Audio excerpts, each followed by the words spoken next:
3 years later, Bilal found himself on some road at night walking towards nothing. He had forgotten who he was in life. He only knew that he must satisfy the desire to feed. Other Azrael had formed groups, but he had always been alone. His mind desired company, but his body craved only to consume. He could hear his body breathing quickly as it sniffed the air.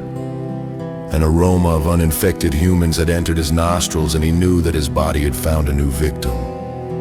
He could feel it pumping itself with adrenaline as it started to sprint.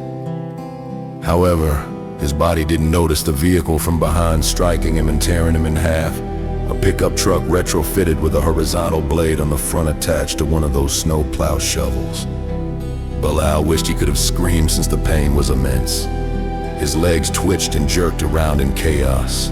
His arms pulled his torso up and he tried to drag himself towards the fleeing vehicle. This was the worst shape he had ever been in. The vehicle stopped and went in reverse, crushing Bilal's skull and freed him from an endless nightmare that began years ago. John climbed out and walked towards the body, kicking it a few times. "Looks like this one's not getting back up," he grumbled with a gravelly voice. "Get in the truck, John, there could be more out there." Savannah pleaded with John to get in. "I don't see shit, this one must have got separated from his pack," John suggested while looking around with his night vision goggles for movement. He found nothing inside. He spat on the ground. Write it down, a single roamer with strong muscle structure, possibly from an early herd from the east. John stated and surveyed the roadkill while she jotted down his words in their journal. "Cut the bitch in half. Damn it, Savannah. Wish you didn't crush its skull.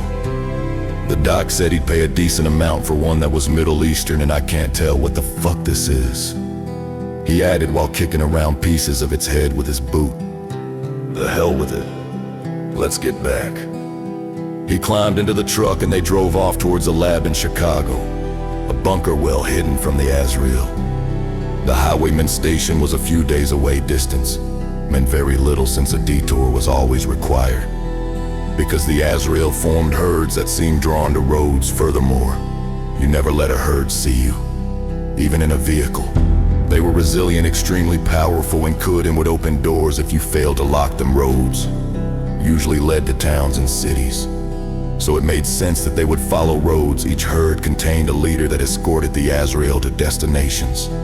Attempting to kill the leader was fruitless, because once it was dead, a new one would take over. There would be a brief pause after the alpha died for the herd to acquire a new front runner. Through lots of killings and near-death circumstances, we Highwaymen have found that the alpha male or female Azrael of the herd commanded them.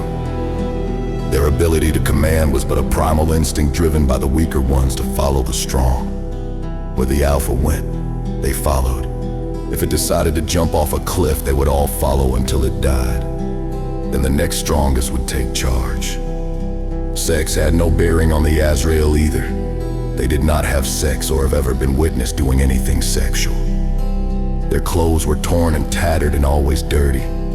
Only nature managed to wash off the excess blood.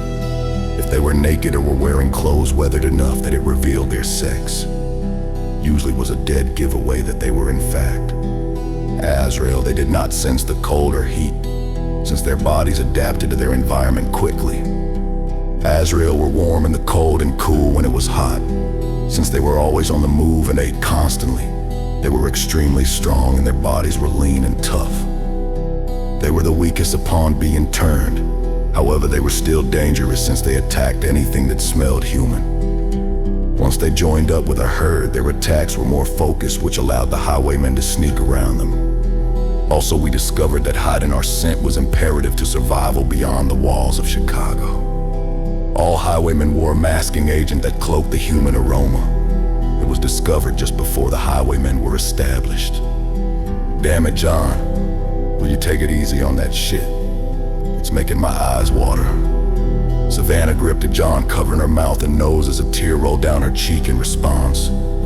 Just making sure those fuckers can't smell me this time. They almost had my ass yesterday and that shit ain't happening again. Goddamn thunderstorm.